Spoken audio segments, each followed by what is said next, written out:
Again, appreciate Dave doing this and appreciate everybody joining us. Disneyland in 3D is something that's really a different sort of thing to see, uh, both in the pictures and the book. I don't know how many of you have Dave's book.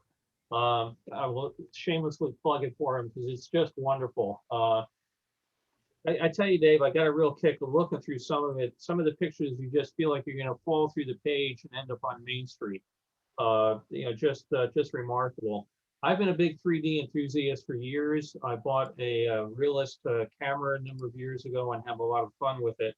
And when I saw this listed on online that was coming out, I just knew I had to have it. I'm very, very glad I got it. Dave has a long history of all things Disney. Uh, 32-year veteran of the company, which is amazing for any of us that know Disney that anybody could last that long. And he still has hair and apparently sanity. You worked on a whole bunch of the real second wave of classics, I would say, Dave. Some of my favorites, Who Framed Roger Rabbit. Of course, one of the things I think that brought the Disney animation way back to life, The Little Mermaid. I still think it's one of the best films they've done. Beauty and the Beast, Aladdin, a whole string of those. Maybe you can talk some more about that. Dave's also a technical sort of guy. Got 2 U.S. patents for things that I will not say I understand, but maybe you can expound on those. But Dave's also done some great work for preserving the history of Disney. If you're a fan of Oswald the Lucky Rabbit, you have to thank Dave for a lot of work that's been done in finding those, restoring those, and documenting what's gone on it. So when I saw the book, I had to get it. I was working on something else, another project with Dave, and I said, "Hey, can I twist your arm into joining us on Saturday?" And happily, he has. So without further ado, I'll turn it over to Dave Bossert, our guest speaker for the day. Thank you. Thank you very much, Bill. I appreciate the introduction. It's really a pleasure to be here. And I'm going to start popping up some images. The first one is going to be a flat image, the first two, actually, just so you guys know. And I'm going to share, let me see here. I'm going to share the screen and put this up. Let's see. There we go. Can everybody see that? Yes, sir. So that is the 3D Disneyland book. Some of you I know have it, and I wanted to just give you a sense of how this book came into being, and it started well over 25 years ago, because I was. Let me see here. I'm gonna have to just click and bring up another photo. 25 years ago, I was uh, splitting an office. I was working actually on Beauty and the Beast, and I was splitting an office with this gentleman, Ted Kiersey. Now, this is in 3D. This is Ted in 1980 down at Disneyland for the 25th anniversary of Disneyland. And Ted and I are great friends, and have been since I started working at Disney in 1984. Ted actually started working at Disney in 1970. He was part of the sort of the first class, if you will, of new artists that were coming in and being trained by the remaining 9 old men. Actually, all 9 old men were still there. I think John Lounsbury was the first one to pass away in the 70s. But Ted had been working at Disney for, I guess, almost 14 years when I started working there, and we became fast friends. Um, when we were splitting the office on Beauty and the Beast, um, as you do when you're in animation in an office with another person, you're drawing and talking, you're having conversations as you're doing your work. And Ted was telling me about how he had gone to Disneyland opening week in 1955. I had not gone to Disneyland for the first time until the early 1980s. I grew up on the East Coast, and so I never had the pleasure of visiting Disneyland as a child. But Ted was telling me about it, and one day he brought in a whole group of photographs, 3D photographs that he had taken with, and I'm going to show you. With this Kodak camera. Can everybody see that? A Kodak stereo camera. Yep. And so Ted had bought this camera in early 1955. He had saved up and purchased it. And believe it or not, still has this camera 65 some odd years later and still uses it. But he took this camera to Disneyland opening week and took pictures with it, and subsequently returned to Disneyland throughout the 1950s, and took it with him in 1980 for the 25th anniversary. In the interim, he went into service, went to Vietnam, came home, finished his art school training. All of that stuff I document in the text of the book, and it really is a tribute to him. But what I thought was amazing was he brought in these slides, and the stereo slides have a left and right eye image, and he dropped them into a sort of Bakelite viewer that had a big red button on it. And you press the button, and it illuminated the slide, and you looked into it like a pair of binoculars. And I got to see Disneyland in 3D from the 1950s. And I thought they were fabulous photos. And I said to him, I go, Ted, these photos need to be in a book. And he said, oh yeah, that would be great, wouldn't it, to do a book? Well, fast forward more than 25 years later, and Ted has long retired after a career that spanned 44 years at the Walt Disney Animation Studios. And he moved out of Los Angeles, and I went, he was still in Southern California, but I drove out to visit him one weekend, and he said, we were chatting, and the 3D Disneyland slides came up in the conversation. He brought them out. We were looking at them, and I said, I go, look, I've written a couple of books. I go, let's put these in a book. Let's do a 3D Disneyland book. And he said, sure, okay, let's do it. And so that's really how this book came about. There would be no book if it wasn't for Ted's photographs. And so we went through all of his slides, and we kind of picked out what we thought were the best representation of the park. And I wanted to design the book in a way that it took the reader and viewer on a tour of Disneyland. So, you start outside the berm, you go down Main Street, you hang a left, and you go into Adventureland and Critter Country and Rivers of America and Frontierland and the castle and Fantasyland. And I threw in a couple of images of Toontown that he had from that he hadn't done, but somebody else had done. And then you wind up in Tomorrowland. And as we were sort of laying out the book and structuring how we would put the photos in, one of the things that I felt was missing was Walt Disney, because this was Walt's park. This was Walt's dream. This was his brainchild. And so Ted obviously didn't have any pictures of Walt in 3D. I don't know if there are many or any that exist. I've heard that there are some at the Disney archives, but we wound up licensing a photo that many people have probably seen, but probably haven't seen it in 3D. And that's this photo of Walt dedicating Fantasyland. And so we use some digital technology to create a left and right eye view, and to sort of separate the elements and create a 3D view of this photograph. And so this is actually the first 3D photo in the book. So when you get to it, I think this one really popped for me. I just absolutely love this photo because you could just see the joy on Walt's face, but you feel like you're standing there with him. And so that was one of the things that I thought would really grab people right away once they got to it. And there has been a great reaction to that particular photo. If I'm going too fast and people want me to hold the photo on a little longer, just let me know. No, I think you're doing great, Dave. Thanks. Okay, thank you.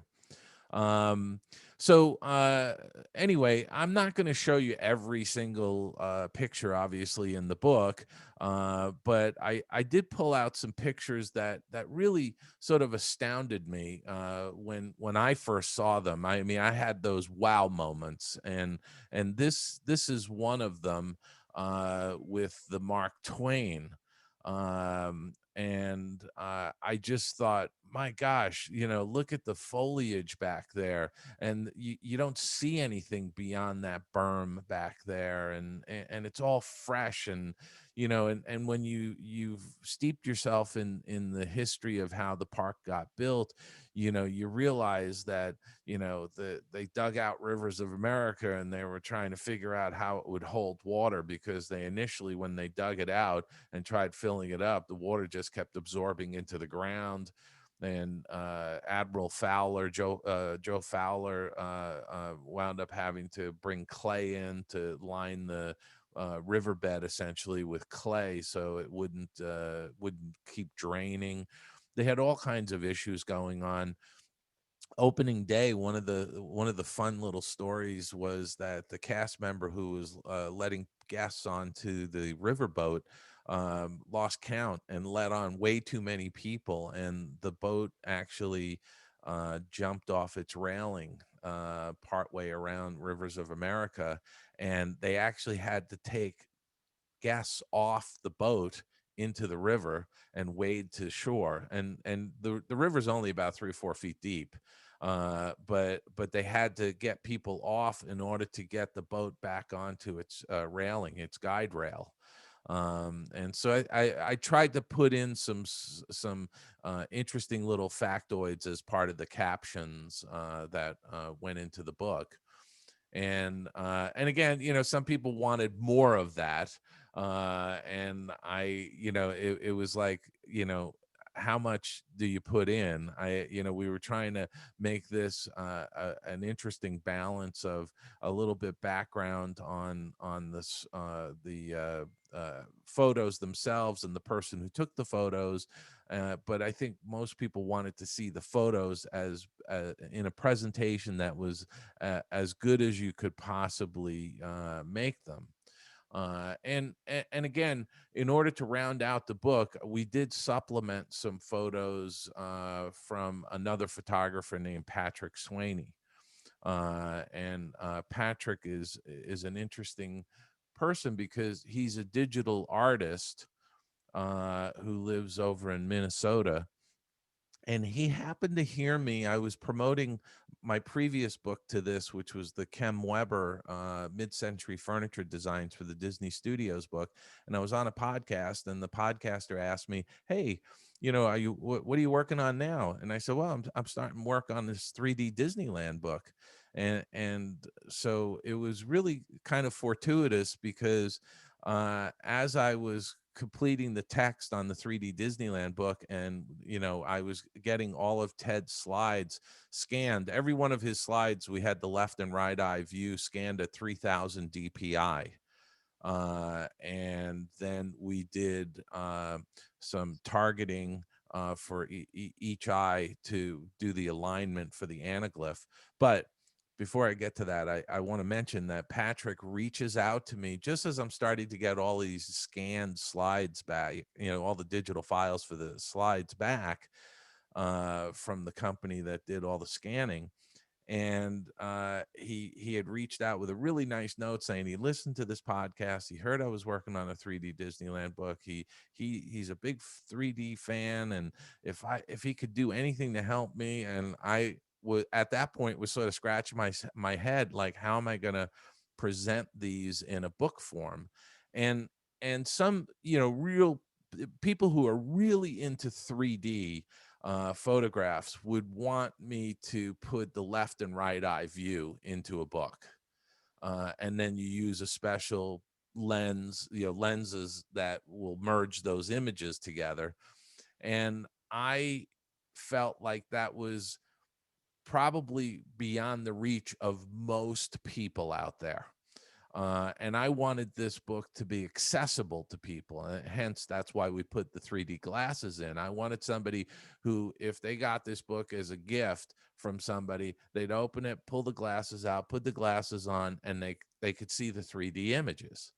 And so that's why we chose to do the anaglyph. And we also chose to make the images as big as we possibly could on the page. And if you note, if you have a copy of the book, you'll know that there's a nice white border around those photos. And that's really the framing. It's a windowing effect. So the white border acts as kind of a wall, and the photo is the window that you're seeing through the page, essentially, when you have your 3D glasses on.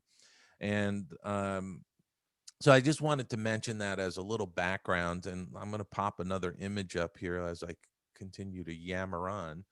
But this is one of Patrick's photographs that he had taken down at Disneyland. And I particularly like this because it's really composed well. And I think most people who are into 3D know that for 3D photos to be successful, you really have to compose them with foreground, midground, and background elements to really get that dimensionality when you look at them. And the parallax that you get when you have a left and right eye image. Yeah, it really works here. You really get a good feeling of depth with the building in the background, the trees in between. It worked out really well here. Yeah. And there's a lot of different elements that kind of step back into this in this photo, and it really sings. Um, and then Ted, now realize Ted's taking his photos in the 1950s when he's 11 or 12 years old. And so I think for the most part, he really got uh, the idea that you have to compose these, because here's a photo he took of the Jungle Cruise area. And you really, you've got those top of those foreground chairs, the women, the railing, you see those boats and the building behind, and then further behind that are the palm trees. But what's amazing to me is to go down to the Jungle Cruise area and to see how the foliage and trees have all grown in. It's just so different looking. Yeah, I mean, of I, course, the whole Jungle Cruise dock is totally different than we know today. yeah, yeah. And they're making further changes to it. Is everybody seeing that like full screen? Yeah, Okay. Is there black bars on either side? Because I yes. don't see what you're seeing. Yeah, Okay, we great. black bars on either side. I'm just getting a kick out of the woman in the pink dress. Every time I post an old picture of the park, everybody comments on how formally everybody dressed back then. Yeah, and I've got some more coming up that I will show. Let me see here. Um, Here's another photo that I particularly liked, again, because it doesn't exist anymore. And this is the old the pirate ship where they had um, uh, the restaurant. There was the Chicken of the Sea sponsored restaurant on the side of the pirate ship, and then the lagoon with the Skull Rock and the waterfalls. And again, this one I thought had some really nice elements to it, and really had some good 3D quality because of the foreground bow of the ship.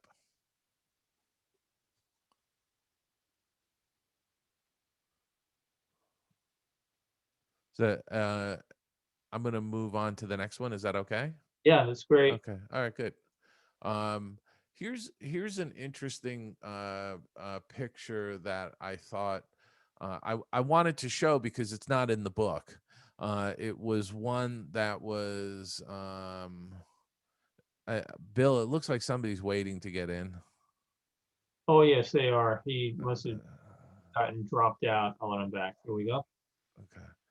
So this was one of the photos from I think 19 no not it wasn't from 1980. This is one of Patrick's photos, but I liked it because it was just kind of a detail, and it had the interesting layering, with the sign and the lamps hanging forward and the tree behind it and the building behind the trees, but ultimately we didn't put this in the book.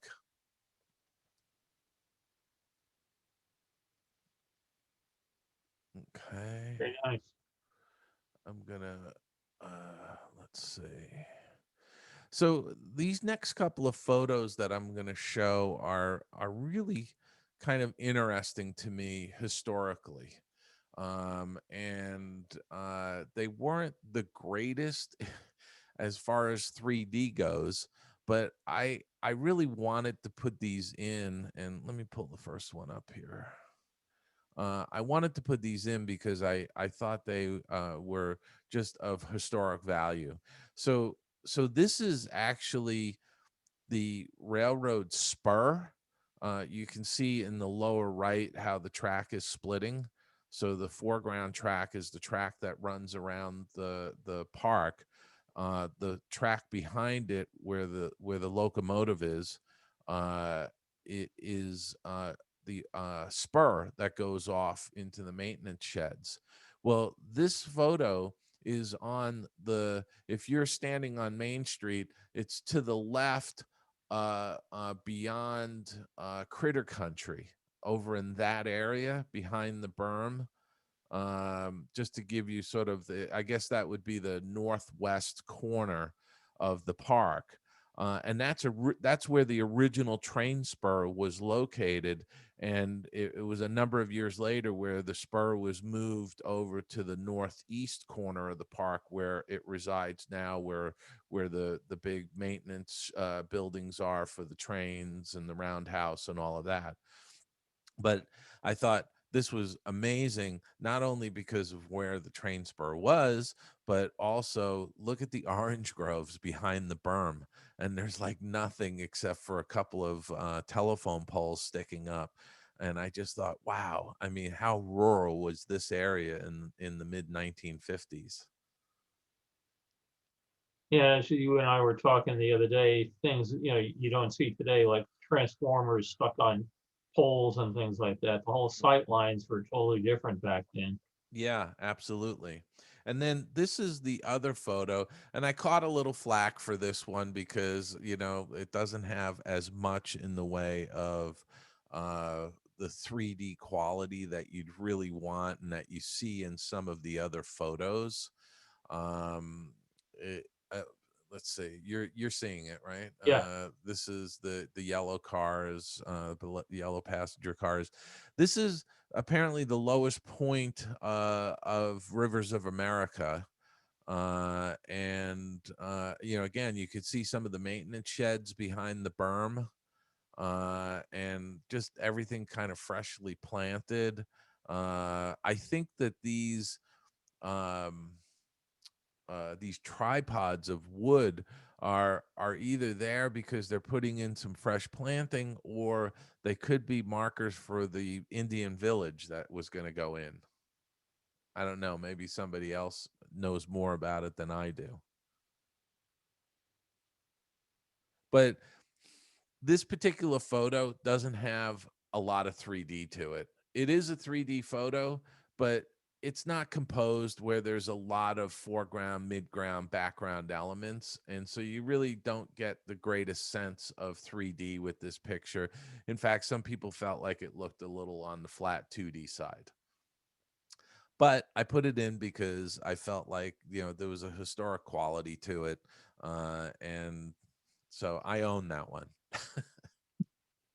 Yeah, for the folks that aren't aware, that little thing of water jutting out is the intake for the filter system. So the water at Disneyland goes all the way around the place. When the park was built, the same water that was in the rivers of America is also the water connected to the Jungle Cruise, Yeah, connected to water at the moat, etc. So this is where it would all flow back out, get clean, and come back in again. yeah.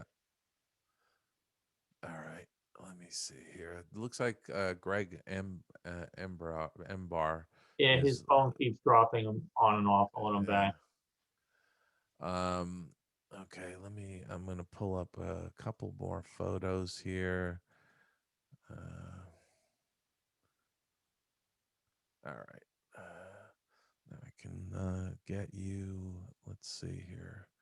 Um So I wanted to put this in because I wanted every land to be represented in the book, and even though Toontown is sort of relatively new, or I was going to say it was the newest land, but it's not anymore.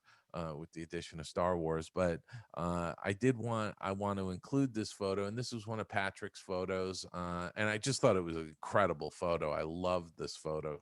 It's so dimensional, and you can really see the water in the fountain. It's just beautifully done. All right, let me go on to the next one. Um, and we were talking. Here's a photo that we had in our lineup, but we decided to drop this out.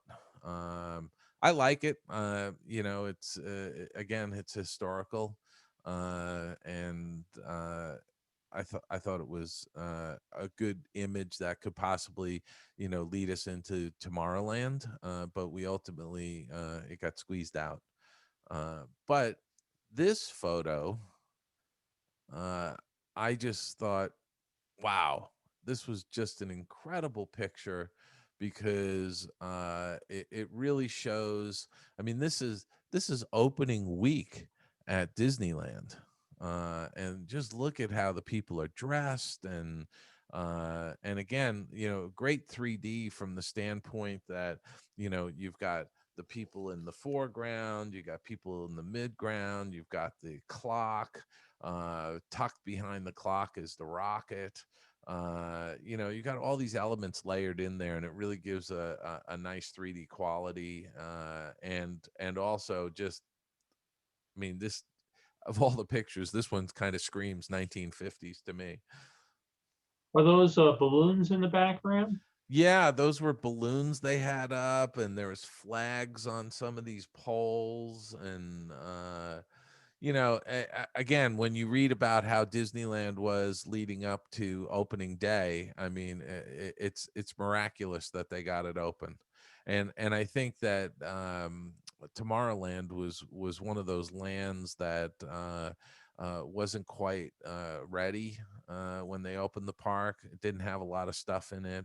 And as Walt used to call it, it's yesterday land, because by the time they get new stuff in or opened, some of the stuff, it was outdated. So, but I just think it's just a great photo. Um, the next picture, I'm going to show you two photos that it goes back to when we were designing the book. We wanted to include Walt. We felt Walt needed to be in the book, and so we end, not completely end, but the the the f- one of the final images in the book is Walt sitting on the bench on Main Street. And I think a lot of people have seen this picture before, but haven't seen it in 3D. And so this was another one where we had, thanks to Patrick and to digital technology, we were able to create a left and right eye view of this photo. And then we, for the book, went in and actually uh, cropped in on the photo, um, a little closer, uh, because of the formatting of the book, because the book wasn't in a landscape format, it was a portrait format. So we did crop in and put Walt in a little bit larger in this photo.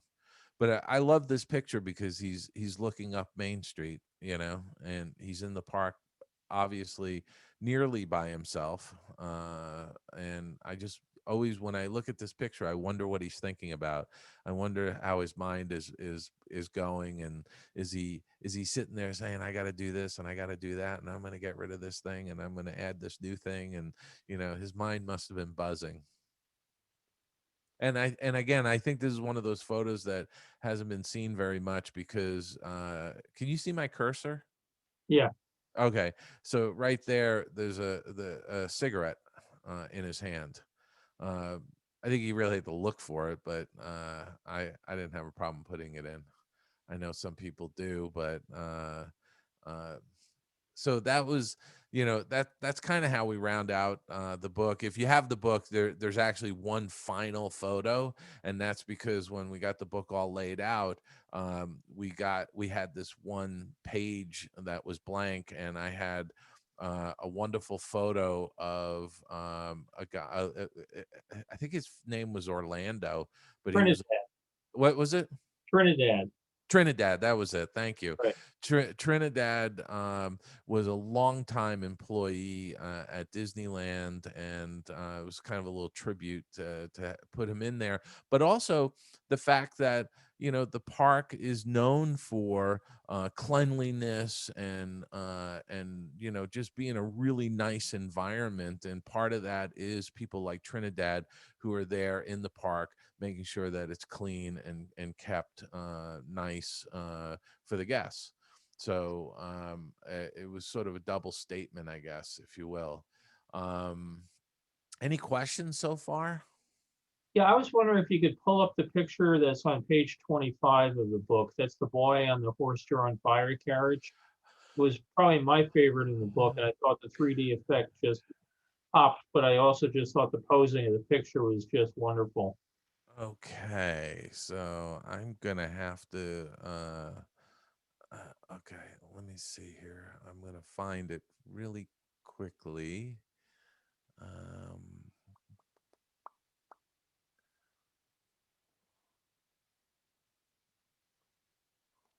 In the meantime, I'm enjoying looking at everybody else with their 3D glasses. It's like looking at the end pages of your book. Yes, there you go. And again, when I do a book, I pay attention to all the details. I mean, most people would have probably left the end pages, just kind of the way they are, white, or not done anything with it. But again, we licensed those photos, and gosh, we licensed that particular photo, and just did a treatment to it, that tinting it red in order to tie the whole book together. And by the way, if you look at the end pages, the front of the book, the all the people in the theater are looking into the book, and if you go to the back, they're also looking into the book. So we, again, these are just little funky design elements that a lot of people might not find. Here's the I just want people who don't have the book to see that this is Trinidad. While I'm trying to find the other Yeah, image. sorry for putting you on the spot. Oh no, that's okay. Hold on one second. There we go. There's Trinidad.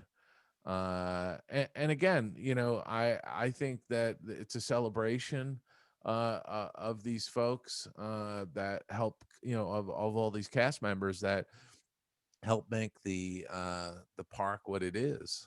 And I had just had that image I saw it Yeah, he this became morning. really well known. He was at the park a tremendous amount of time.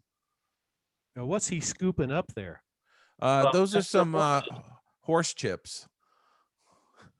He followed the horses up and down Main Street for like 25 years, cleaning up the debris. Well, at least he was in show business. Yeah, I was thinking the old joke, "Why give up showbiz?" Right?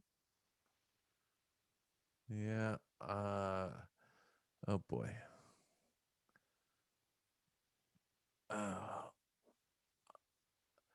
well, as I continue here, I'm going to I can't seem to find that image at the moment. You're gonna have to forgive me on that. I've got it here someplace, and I Well, let's don't just have know. to buy the book then. You might have to.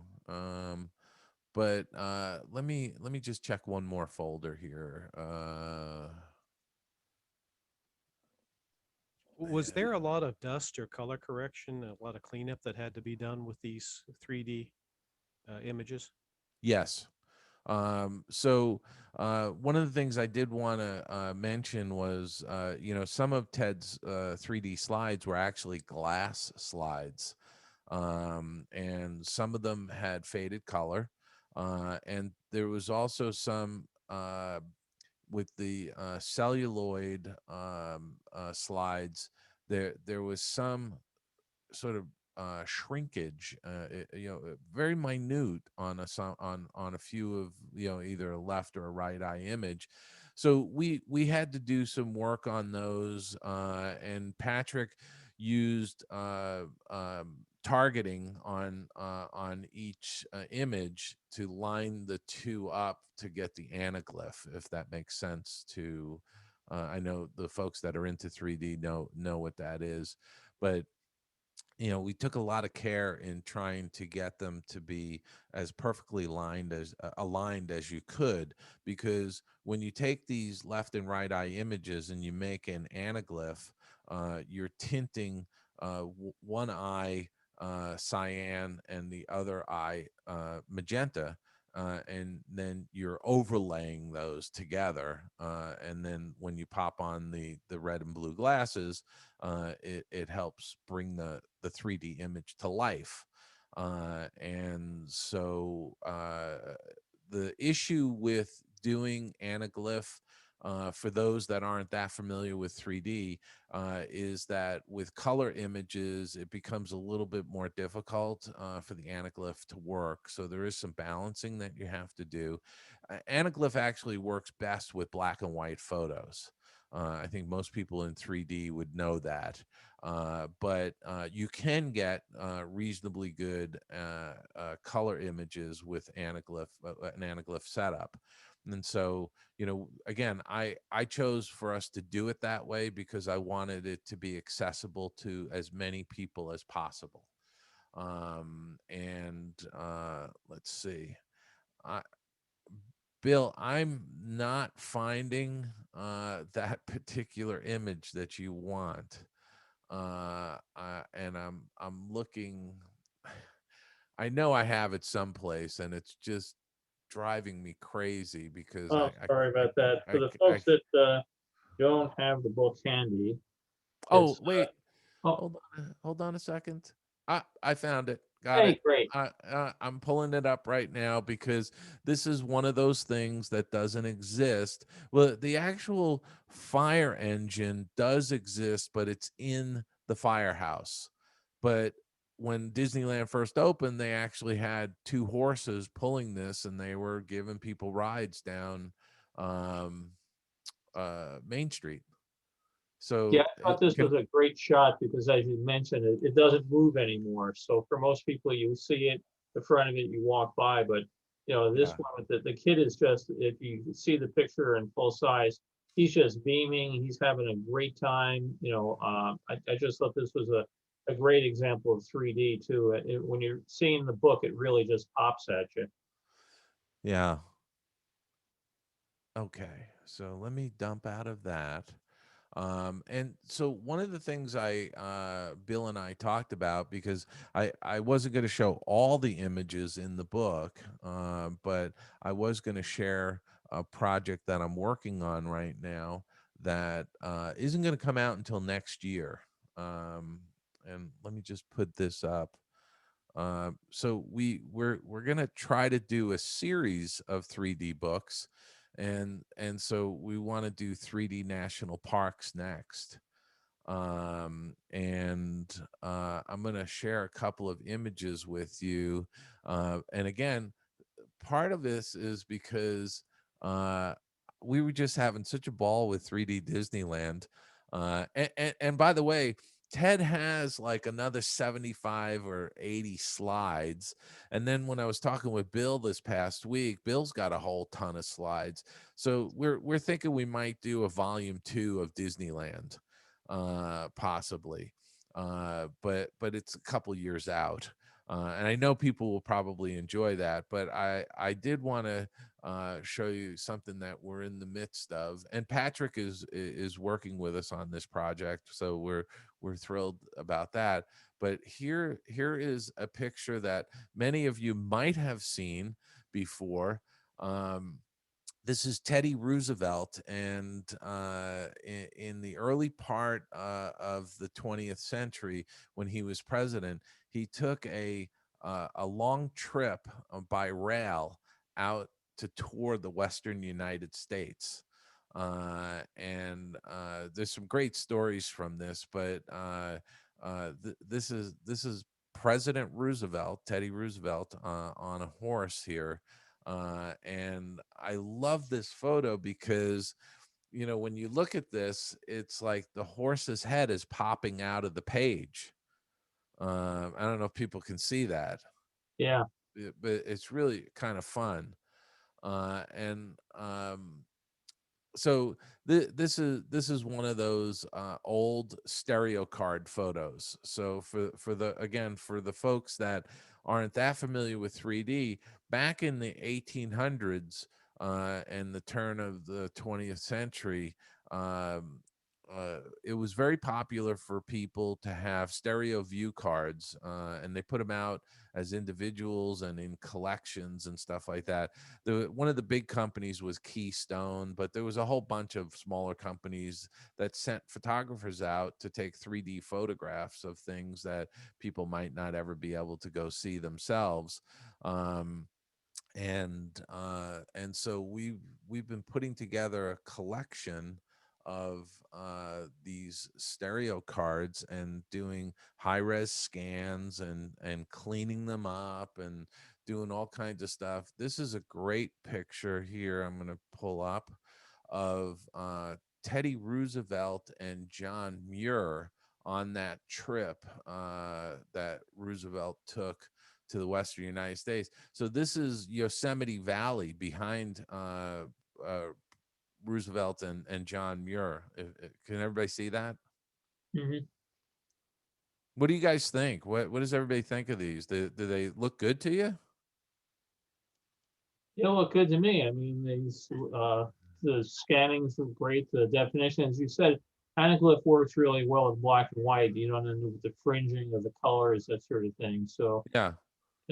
yeah, I think it looks great. I have a huge stack of pictures from the 33-34 Chicago Fair that I need to turn into anaglyphs that, the same sort of thing you mentioned, souvenir. Matter of fact, for the folks that don't know what Dave's talking about, I can just grab them here. Yeah, I've got one too, Bill, right here.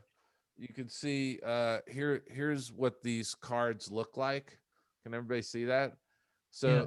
So these cards were very common, and they would drop them in a viewer, and you'd have I don't have a viewer handy, but you'd look through like a binocular portion at the image, and it would merge together, and you'd see 3D. That's the viewer. So yeah, yep, there you go. Beth is showing us her viewer. There you go. So you can see how that works. So she has, yep, the card slides in. Thank you, Beth. She's my Vanna White. Beth is Vanna White.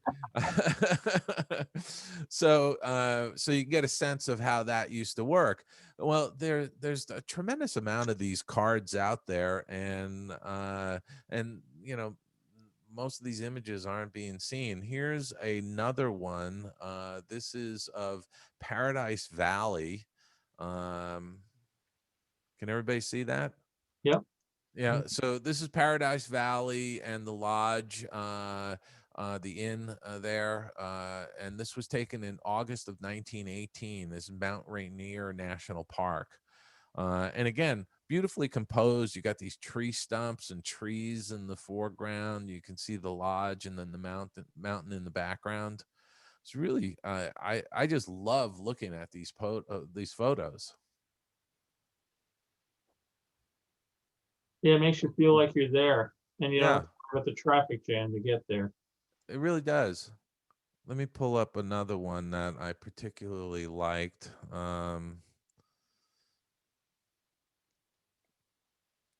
So this one is Yosemite Falls.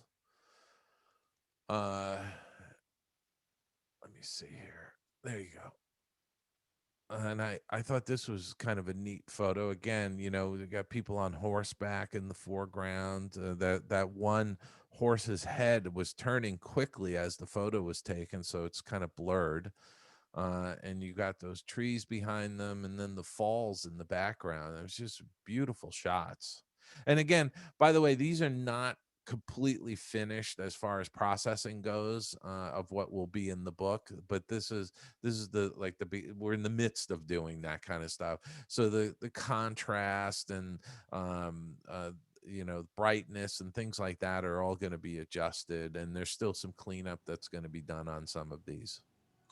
There's some wonderful ones in Yosemite. It's a place called Register Rock, Yeah. which is at the junction of the Mist Trail and then the John Muir Trail that goes up to Nevada Falls. Yeah. That rock is still there, and I saw that slide and it's like, wow, we go by there all the time. I took pictures of my kids there. It hasn't changed for. Yeah, it turns out that was there was a guy at Register Rock, and you had to pay money to go on the trail. And of course, the rock is still there, but the guy has long since passed. The toll keeper. Yeah.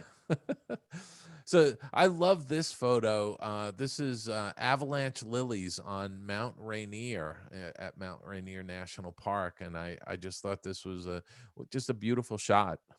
It's kind of almost ethereal with the light sort of blooming in the upper left of the photo. And if you move around, it actually, you know, changes the 3D effect a bit, so it makes you look like you're moving around in the picture. Yeah. And I see everybody on screen going back and forth. Yeah, everybody's rocking back and forth. I feel like yeah. Well, anyway, okay. Let me get one more. I got a couple more I want to show of this. This one I thought was really kind of crazy because just look at these guys sitting on the edge of the Grand Canyon.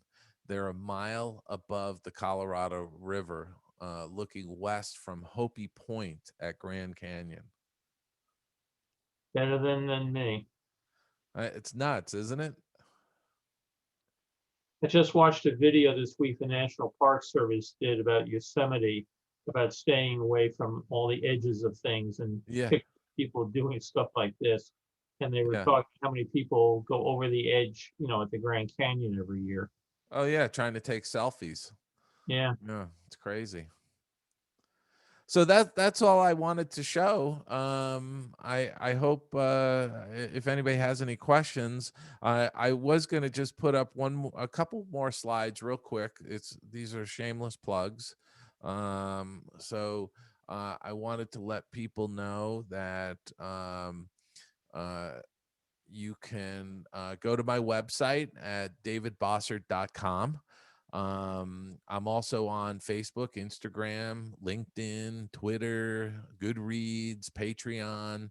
Those are some of my books that I've written. I have my 9th book is coming out this summer on Claude Coates. And I also wanted to show one other, just in case you haven't purchased the 3D Disneyland book. I wanted to let you know that you can get it at theoldmillpress.com. There's author signed copies, 30% off, and free shipping. So if you haven't gotten it, you can get it there, and an author signed copy will go out to you next day. Not next day mail, but it'll go in the mail the next day. So I just thought I'd do that. But again, if you go to theoldmillpress.com, the price of the book I think is like $45.50 instead of $65, and free shipping. It's a big, heavy book, so the free shipping is a real bargain. Before you go, Yeah. Dave, there was a couple comments people had here. One was that how the pictures in the book, the color shows through much more clearly in the pictures in the book than is coming through the screen. So some of the images that may look a little washed out, where we're seeing them, with the compression and everything of YouTube, you'll find a better resolution and color rendition in the book. And then somebody's asking if you could pop up the Tomorrowland picture again that you had. I think they wanted to revel in the construction wall or something. Was that the one from opening week? I think I don't know which Tomorrowland they wanted. So yeah, whoever made the comment there, did you want the opening week picture with the clock, or did you want the modern one with the Tomorrowland logo? We'll assume it's that one. Okay. Sure, I can leave that up. One of the things I wanted to mention about the book, those that have it will notice that it's fairly heavy paper stock. We chose to use 180 GSM paper, which really is verging on cardstock, because we wanted to make sure that the photos are printed on a matte.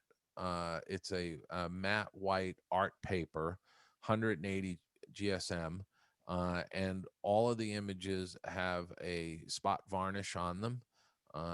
And again, it was all about wanting to do the best presentation of the anaglyph images that we could do.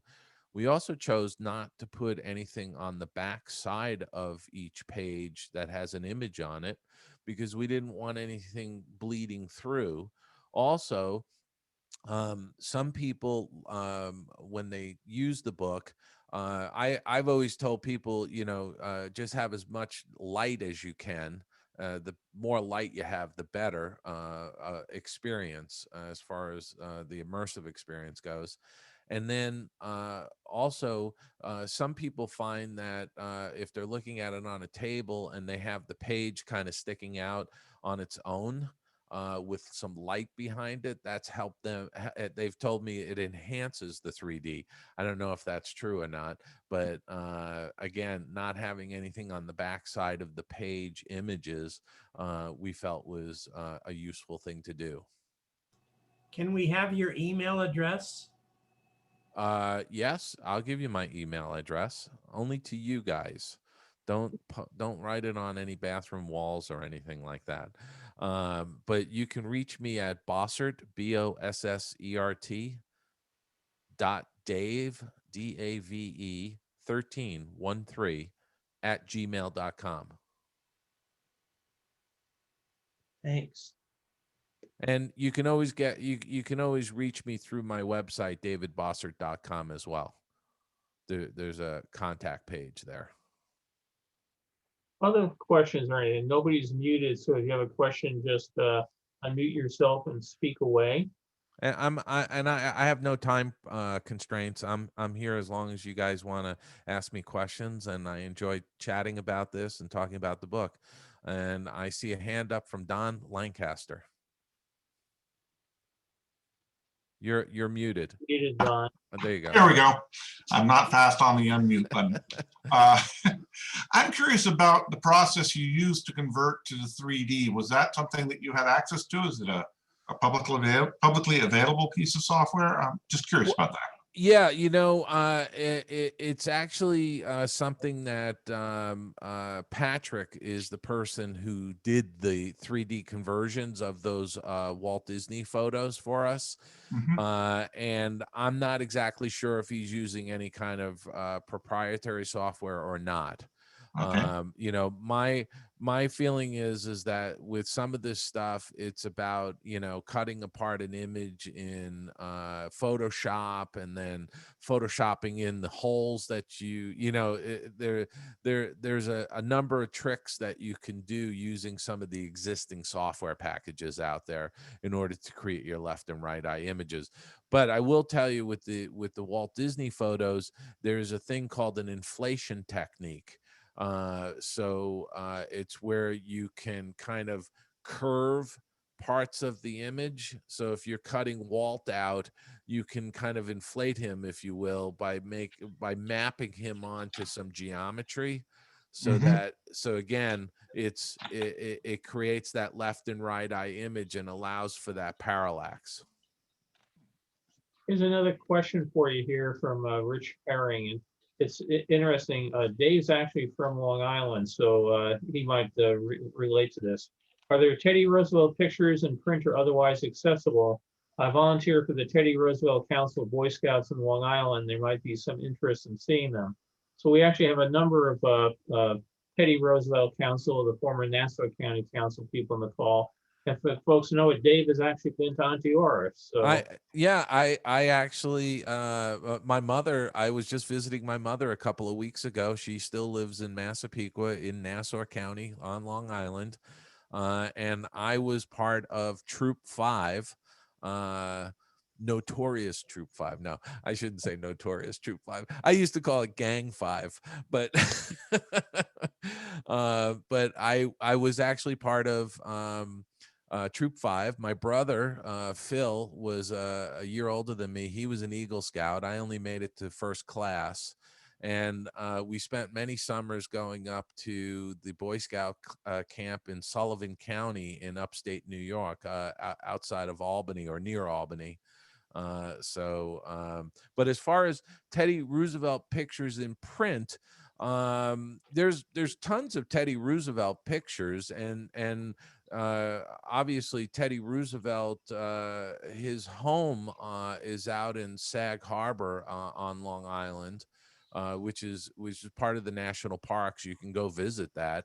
And by the way, if you're ever on Long Island, it's a wonderful, wonderful home to go through, because Teddy Roosevelt was a big game hunter. So there's a lot of trophies in there, including a giant polar bear, if I recall correctly.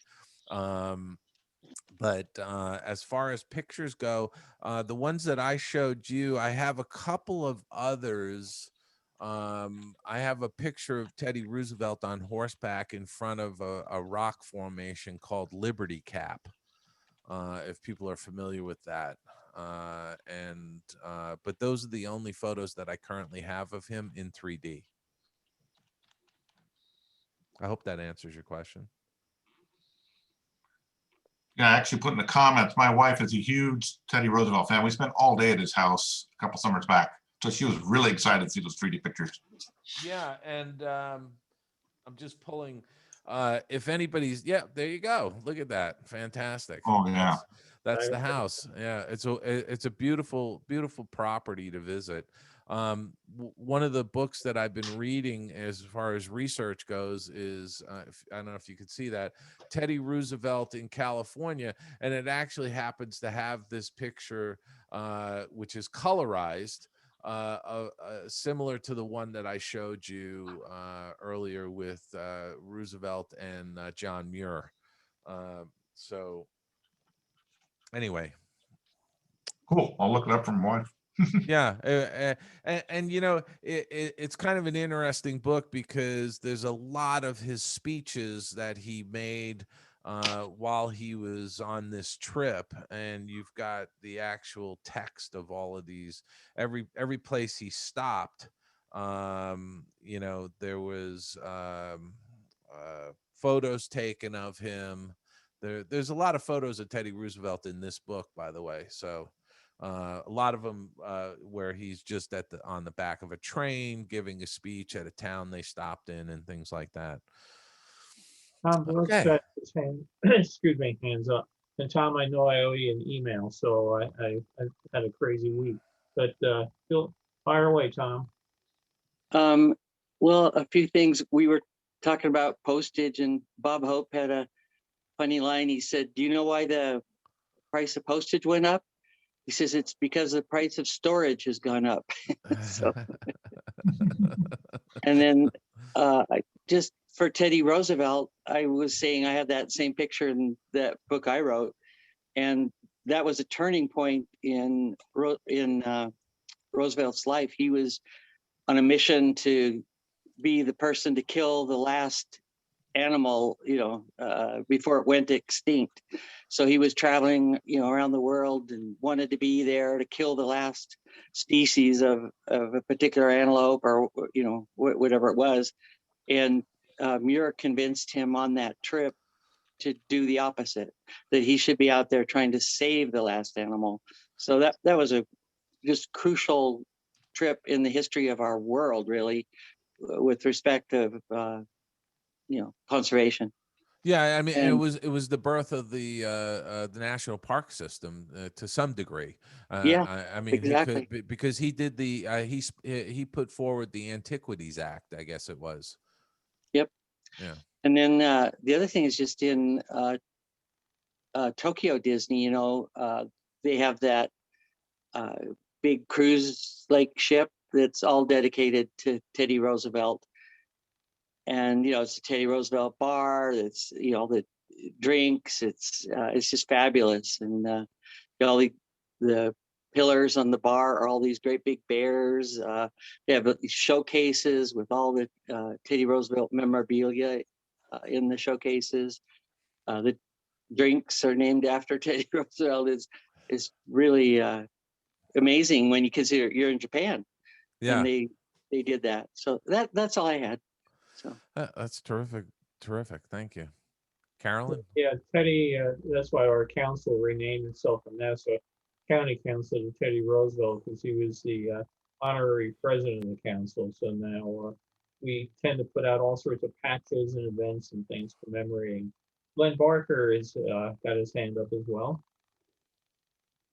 You're muted. There you go, Glenn. Hey, hi, Dave. You remember me? We worked together on the Alice in Wonderland show. Yes, absolutely. Of course. How are you? I'm great. Thank you very much. It was a great presentation. Thank you. And I just wanted to mention that if you ever want to do something on the original California Adventure, while we were building it, I rigged two 35 millimeter cameras, full frame. It's a hyper stereo effect, which is about 6 inches. If you're familiar with interocular, I think. Yeah. Yeah. Uh-huh. And I've got a whole bunch of building it and opening day and, all that stuff. I did some time lapse things at night. Wow. And they're just sitting in a cabinet. And you own them? I own them. I took them. Okay, fantastic. Well, that's a good thing. That's awesome to hear. So in case you ever wanted to get together and look at them and do something down the road. I would love to see them at some point when things have opened up fully. That would be. Just really remember, cool. I'll shoot you an email and go from there. But Fantastic. thanks again for the sounds show. Terrific. Thank you. Mm-hmm. And Carolyn has her hand up. Glenn, I like your backdrop. Every time you move, I see Griffith Observatory behind you.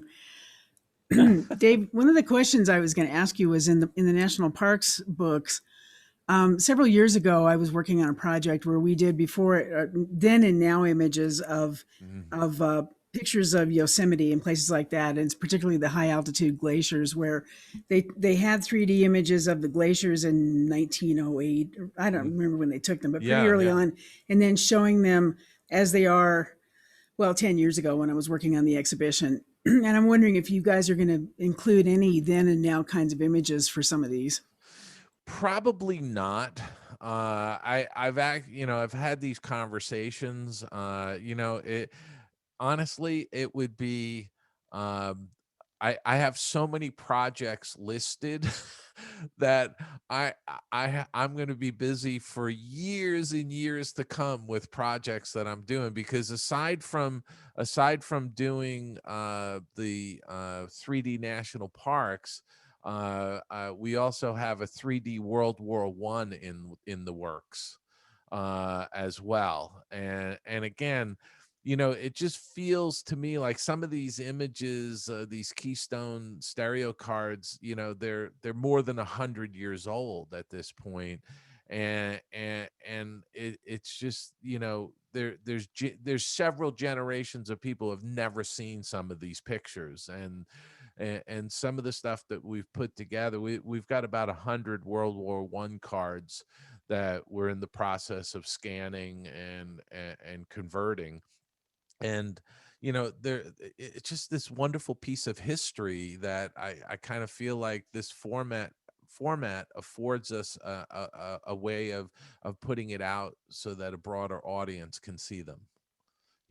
But to your point, Carolyn, about before and after, Ted, getting back to Ted Kiersey, who took these original 3D photos of Disneyland, he's a collector of 3D stereo cards of mining operations in Colorado. Okay, so he spent many years taking his vacation from Disney and going to Colorado and finding the exact spot where a mining card that he had from 100 years ago, he would find the spot and take a new contemporary stereo photo. And Boy, that's pretty specialized. Yeah. Wow. And he did an amazing job in, he really took his time in lining the shots up, because I've looked at these before and afters and I'm just like, my top of my head blows off when I look at these things, because it's like, my gosh, it's the same spot 100 years apart, and you're just like, what? So, and I've actually talked to Ted about putting those into a book, but again, it's such a niche topic that you just sort of like, I don't know how many of these, would people buy this, That might be a real thing here. I'm in Gilpin County, which was a big mining area. Yeah. So that could be something I could see in a gift shop here. Yeah. Yeah, no, without question. But yeah, it's like one of the many projects that's on the books, Bill, you could probably go back to, Queens, New York, and shoot stereo photos of what's left of the 1964 World's Fair, and do before, then and now photos.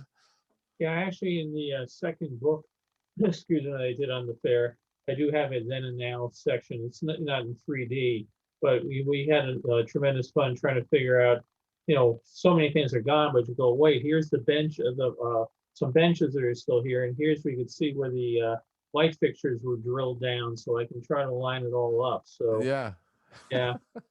And your Vanna White has her hand up, Beth. Hi, Beth. Hello. So here are a couple of more of the Keystone cards. This is one, there's a little bit of a glare, but it's Mount Rainier. Yeah. That one? Yep. And then this is President Roosevelt with some dignitaries from Japan and Russia. Oh, that's awesome. That is so great. Wow. Yeah, I love these stereoscope cards. Yeah, no, they're really terrific. I have several hundred of them here in my office, so it's, again, I look at some of this material and go, it deserves a new life, Yeah, so much great stuff hidden away in so many closets and everything else. Yeah. So, we're looking at, doing a series of these 3D whatever, like you've never seen it before, books. And I've kind of plotted them out over the next, like 5 or 6 years. including a second volume of Disneyland photos. And maybe on that, maybe we can include some of Bill's 3D photos of Disneyland, and Glenn, some of your California adventure photos, you know? I'd be So, glad to. Yeah, the 3D cards are great. Excuse me. Here's a shot, for example, the Irish Village at the 33 Chicago Fair. You know, for the people who haven't seen, they're on the left and the right, but I there's don't just see it. yeah, it's just I don't enough see it. of a See here. mess. Why am I Dude, not wait, seeing? unexpectedly. Oh, there it is. Now I see it. Okay. There we So, go. you know, again, when you clean these up, and you can see they need a lot of cleaning, it's big Oh thing yeah. on the left and stuff. But when you do clean them up, they make a you know, spectacular view. So they're great fun. They don't look like anything until you do clean them up or mount them in 3D. But then these buildings will really pop on you. Yeah, yeah. Yeah, one of the things that we've been doing on some of our restoration work is we're actually cutting the sky out and redoing the sky completely on some images because of the you know, spots and dirt and things that are embedded in it. It's easier just to put in a new sky. Yeah, sometimes you have to figure out how much time and effort it's worth. Yeah, yeah. For future talks, because now everybody has their 3D glasses, I've been trying to figure out which one to go. So I'd just like to take a kind of informal poll. I could do Disneyland through Vintage Viewmasters. I could do Walt Disney World through Vintage Viewmasters. Or if you want things like this, we could take a look at, let me share it here, Expo 67 in 3D. If you put your glasses on, it should work. So, and we can do them all or whatever, but, I'm not seeing an image. I'm yeah, not it's seeing the something, image. Bill, you still there? hang on, I don't know, it came back and it muted everybody. I don't know why it did that. Something went wrong with Zoom, so, Okay. I'm back. But, okay, Disney World Expo 67, okay. I'd love to see the New York World's Fair in 1964 in 3D. Yeah, I gotta do some more work cleaning some of those up. I actually have quite a few of them done, but with the incentive now to go and clean more up in case there's something you and I can do together. As you know, they take a lot more time and effort. It's not just take one picture and do it twice, then you have Yeah. to, you know, merge them together in that. But I have great fun. That's why I always have a pair of these on the desk to go and look at it. Well, for next week, I will figure out, I might do Expo 67 just because I have them already, or I might do Disney World. I'll figure out the next day or two.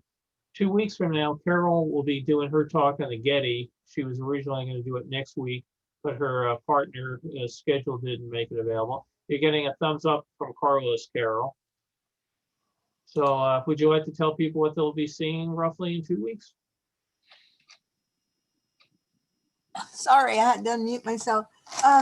We were going to, for those of you that didn't see our original tour, we did, a couple months ago, I think we tried out our highlights tour, highlights of the Getty. And this one is a more specialized one, and we call it Cachet of the Crown.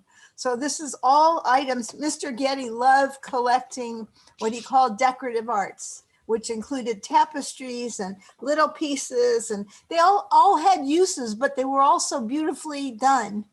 And so we've picked out a bunch from the collection, and we're going to share with you some of its history, as well as you know, what the difference is between what we pick up at IKEA today and what the rich people had in those days. That's some of the furniture, things like that. Furniture, and we even have a chamber pot, which we're too young to have used, but they did use them in those days. But it's not just a chamber pot, it's a beautifully painted one. And there's a story that goes with it, so I won't give that away. But Okay. anyway, so my partner Karen and I have put together a bunch of items that we think would be of interest and a kind of a story to tie them together. Great. Well, next week, hang on to your 3D glasses and we'll come up with one. Dave, just wanted to ask you, as you were doing the book, again, the picture I mentioned, the kid in the fire engine was my favorite. Besides the two pictures of Walt, what would you say was your favorite one in the book?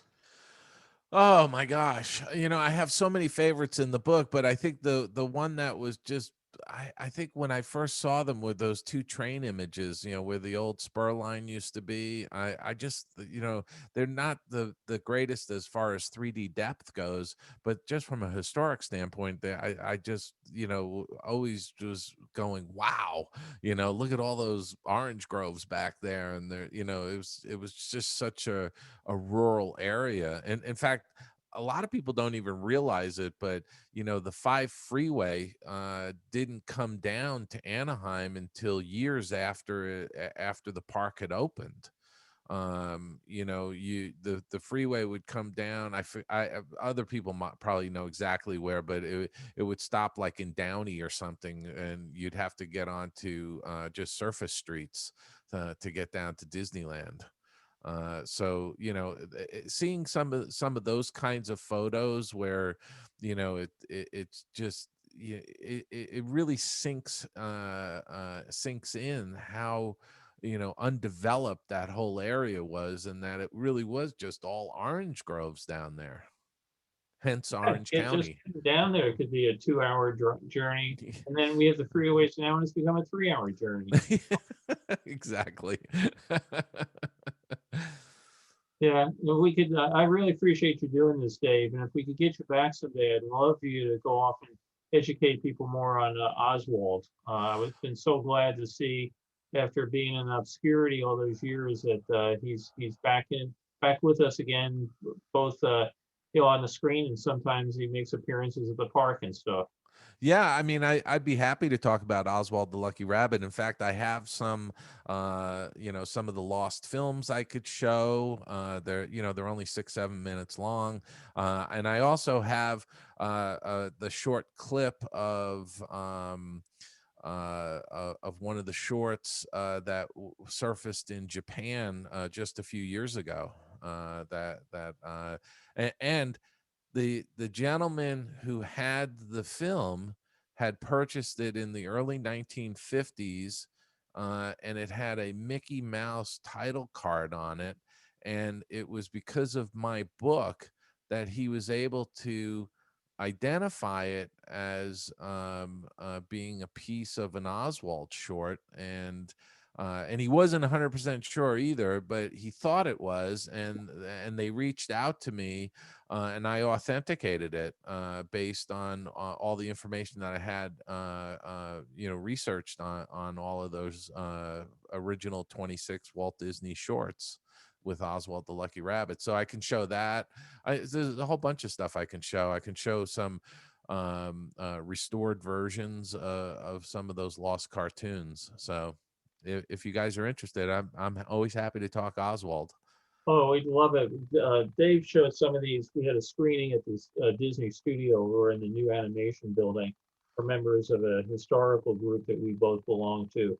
And you had, I don't know, there were probably 100 people or something in the room, just roaring their heads off, at comedy from 100 years ago. Yeah. It was very, very well received. Do you have any footage sitting handy that you could just pop up now and show folks? Gosh, you're putting me on the spot here. If you saw my desktop, you would be like, "Oh my gosh!" I've got 3 and 5 terabyte external drives with stuff. I'd actually have to go looking for it, which I'm just seeing if I have any of it sitting. Yeah, now I'm going to scare off any other future potential guest speakers. Oh God, that Cotter guy is going to put me on the spot. I'd have to dig them out of a drive. No problem. I don't have ready access to it at the moment. So yeah, Darren Michael saying Oswald for sure. I saw Dave's Oswald presentation a couple of years ago in Sacramento. It was great. I'd love to see more. And you know, I appreciate that. I will tell you that every time I do a presentation, it's always a little different. I change things up because it just, you know, however the you know, things are falling out and what new things have come to fruition. I also I have a great presentation on Dolly and Disney Destino. If anybody's interested in that as well. Maybe you could explain it to us. I know. Well, there's a lot of funny backstories to the whole thing. So, Ken Carpenter, yes, it's the first Getty Tour talk recorded. I believe I do have it. I just have to figure out where we put it. Carol? I just told him I didn't know, but I'd ask you, and now he has an answer. Oh, I okay. didn't think we recorded it because they don't want us to record the tours that we give to the museums, but maybe this was different. I mean, this was just a practice, actually. If not, she'll redo it for you. Yes. I don't know if I can do a tour of my desktop though. It's insane. Well, I know I won't give a tour of my real office here because everybody's saying, oh my God, he lives in a storage locker or something. Too much stuff everywhere. So I see all these neat, clean offices and I try to figure out, well, how do they do it? I saw one the other day that was a neat, clean office. And then when the person moved, I realized it was a virtual office. Well, thank you again. That's Ken, I think that's Ken's real office, though. Yeah. Well, Bill, thank you very much, and thank you everybody. I really had a good time showing you some of this stuff. I hope those of you who have the book have enjoyed it, and those who haven't gotten it, if you want it, you can get 30% off and free shipping. You're such a good salesperson. I'm just my shameless plugs. But thank you all very, very much. It was wonderful. I hope you all have a great weekend as the world starts to reopen and the weather's getting so nice out. Oh, it's appreciating Glenn Barker, by the way, just moved into the White House. So he and don't worry, Ken, tomorrow or maybe later today it will show up. Oh wait, it's Ken's book. Damn, I forgot to mail it. No. So yeah, you know, you're a tease, Bill. You're a tease. It was actually surprising. You know, I was mentioning online, I've done 13 books on different World's Fairs right now, and every time you do one, you go, oh, I hope people buy it. The number of advance orders I had for this one on the 39 San Francisco World's Fair blew me away. The mail lady came to the house the other day. She said, what on earth are you mailing out? You know, such quantity. And I told her, and she said, oh, I've got to buy one of those too. So this was great. But yeah, it officially hits the bookstores on Monday. So and now I'm trying to work on the next one. Some people suggested the 64 World's Fair at night, which I would really like to do, or Hemisphere 68 or whatever. So I got to call up the publisher, and I also have to see if they'll let me do a book with Dave in 3D, you know, coming from another publisher. I have a contract I have to keep happy with them for not competing with myself, but we'll see if I can convince them that it'd be a thing because I can plug their books in his book. So that sort of thing. So, oh, and Darren, you got your picture, package of books the other day. Yeah, actually, I had something else. Darren, if you just want to send me an email, I had something else I meant to stick in that package to you that I forgot. So just send me your email. I'll stick you something else in the mail on Monday. Well, thanks, everybody. Hope you have a great weekend. Carolyn, enjoy your snow tomorrow. And the rest of us will be here in Southern California enjoying our 85-degree weather or whatever. And Show off. yeah, folks in the East Coast, I hope you're not getting any horrible weather because I know some big storms came up through there earlier this week. So, well, thanks all. We'll see you next week. And again, thanks to everybody for Dave for coming. Thank you. Thank you all very much. Have a great weekend. Bye-bye. Great talk, Dave. Thanks. Bye-bye.